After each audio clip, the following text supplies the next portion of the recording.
A defesa da plataforma X no Brasil informou ao ministro Alexandre de Moraes que vai continuar cumprindo integralmente qualquer ordem emitida pela Corte e também pelo Tribunal Superior Eleitoral, o que é o óbvio para qualquer empresa que presta serviço no Brasil, seja ela uma multinacional ou não. Presta serviço no Brasil, tem de respeitar as leis, a Constituição brasileira, como acontece em como empresa brasileira, por exemplo, enfim, uma empresa multinacional brasileira, JF, tem de cumprir as leis na Suíça, as leis na Itália, as leis nos Estados Unidos, não é? É assim que a banda toca no mundo todo. E vocês se lembram que o Elon Musk disse que ele emulou o ex-presidente Jair Bolsonaro naquele fatídico discurso de 7 de setembro de 2021, lá na Avenida Paulista, chamando o Alexandre de Moraes de canalha, que não ia mais cumprir decisão judicial do Alexandre de Moraes. Isso foi no feriado de 7 de setembro, que acho que caiu numa sexta-feira naquele ano, se eu não estiver enganado. Ou sexta ou segunda. E ali, na quarta, quinta-feira da semana seguinte, ele chamou o Michel Temer para Brasília. O Michel Temer o ajudou a escrever uma carta pedindo desculpa para o Alexandre de Moraes, né? O Elon Musk não escreveu carta dessa vez, mas ele admitiu o óbvio, ele não tinha como ser diferente. Afinal de contas, se ele quer prestar serviço no Brasil, e o Brasil é uma das principais plataformas do X, é onde o X mais ganha dinheiro, embora esse não seja o principal negócio dele, o negócio dele é a Tesla, a SpaceX. Mas se ele quer continuar aqui, ele tem de respeitar as leis. Ele gritou, disse que não ia respeitar, mas no escurinho do gabinete do Alexandre de Moraes, ele mandou o advogado dizer que sim, ele vai continuar respeitando e a vida segue. A manifestação não foi feita pelo Elon Musk, evidentemente. Ninguém esperava que ele fosse ao X escrever, não, continuaremos respeitando as decisões judiciais brasileiras. A manifestação foi feita, aliás, por um dos principais escritórios de advocacia do país, o Pinheiro Neto. Ele contratou esse escritório de advocacia e os advogados fizeram essa manifestação dias após o dono da rede social ter atacado Moraes e dito que não cumpriria ordens de bloqueio das contas emitidas pelo magistrado. Abre aspas para defesa do X no Brasil, em comunicado. É aquela linguagem toda rebuscada. Por fim, conforme já comunicado à Polícia Federal, a X Brasil informa que todas as ordens expedidas por esse egrégio Supremo Tribunal Federal e egrégio Tribunal Superior Eleitoral permanecem e continuarão a ser integralmente cumpridas pela X-Corp. No documento, a filial brasileira também informa ao Supremo que a X-Corp dos Estados Unidos foi intimada pelo Comitê Judiciário da Câmara dos Deputados dos Estados Unidos a fornecer informações sobre ordens do Supremo brasileiro em relação à moderação de conteúdo e comprometeu-se a manter Moraes informado de quaisquer informações que recebesse sobre o tema em cumprimento ao seu dever de transparência e lealdade processual. Não tinha como ser diferente, né, Luciana? Afinal de contas, descumprir decisão judicial é crime para mim, para você, para o Elon Musk, para o X, para a Volkswagen, para a GM, claro, para quem quer que seja. Ele poderia, e eu acho que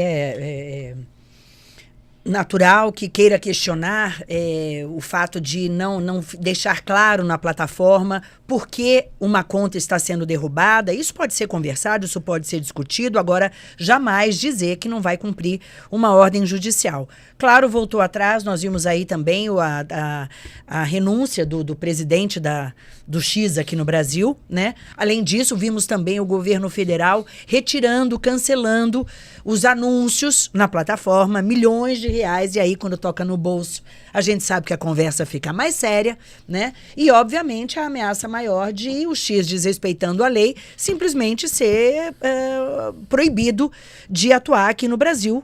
Como você bem disse, em qualquer país que uma empresa estiver, ela tem que respeitar as leis daquele país. E a nossa lei é assim, houve uma determinação judicial e tem que ser respeitada. Agora, algo que eu acho que não ficou claro e que foi usado pela rede bolsonarista foi esse pedido de informações pela Câmara dos Estados Unidos para o Alexandre de Moraes aqui com relação ao processo que corre no Brasil, né? Eu não sei se vocês chegaram a ver Alguns bolsonaristas chegaram a noticiar que o ministro brasileiro do Supremo Tribunal Federal tinha 48 horas para se explicar para a Câmara dos Estados Unidos, e isso não é verdade. Simplesmente os Estados Unidos também têm processos rolando com relação às redes sociais. A gente sabe que essa é uma discussão o mundo inteiro está fazendo, a regulamentação das redes sociais. Os Estados Unidos já vetaram, já proibiram, já derrubaram milhares de contas no X e em outras redes sociais, apesar da liberdade de expressão que eles tanto valorizam lá, como deve ser. Mas o que houve, na verdade, foi simplesmente um pedido, então, de autoridades dos Estados Unidos para saber do Alexandre de Moraes o que está rolando aqui, o que rolou nessa história aí com relação ao Elon Musk. Quanto custa uma lacrada, né? Você quer mostrar que defende a liberdade a todo custo, mesmo que seja a liberdade quando a gente volta para a pandemia, para o posicionamento do próprio Elon Musk, questionando vacinas, né, se elas funcionavam ou não. Então, é isso, assim, quando começa a doer no próprio bolso, aí você para, você pensa, né, porque a ideologia, você mostrar sua ideologia lacradora para ganhar palminha, para ganhar pontinho, é legal, mas quando começa a doer, aí você repensa. E sempre também terceirizando, né? Por meio do advogado. Não, você jamais vai ter a humildade de chegar e falar que pesou o dedo, né? Pesou o dedo no teclado. E, querendo ou não, era um desafio muito grande que o próprio Elon Musk tinha, por mais que houvesse, em alguns aspectos, também um dedo pesado do Alexandre de Moraes, no sentido de não 100% de transparência em todos aqueles processos em relação às contas que estavam suspensas, mas o fato maior e talvez mais significativo é que o mundo lembra, principalmente, que o Brasil estava muito prestes de ter um golpe de Estado e que foi, em grande parte, a postura reativa do judiciário brasileiro que ajudou. Então, o mundo, apesar disso, apesar dessa acusação de falta de liberdade ou de erosão democrática a partir do judiciário brasileiro, o mundo sabe que não é bem assim, que, na verdade, essa instituição é tão falha como qualquer outra, mas foi o que ajudou o país a resistir há alguns anos, né, naquele 8 de janeiro. Então, acho que saiu pela culatra. Agora, eu acho que tem uma discussão aí que é interessante, que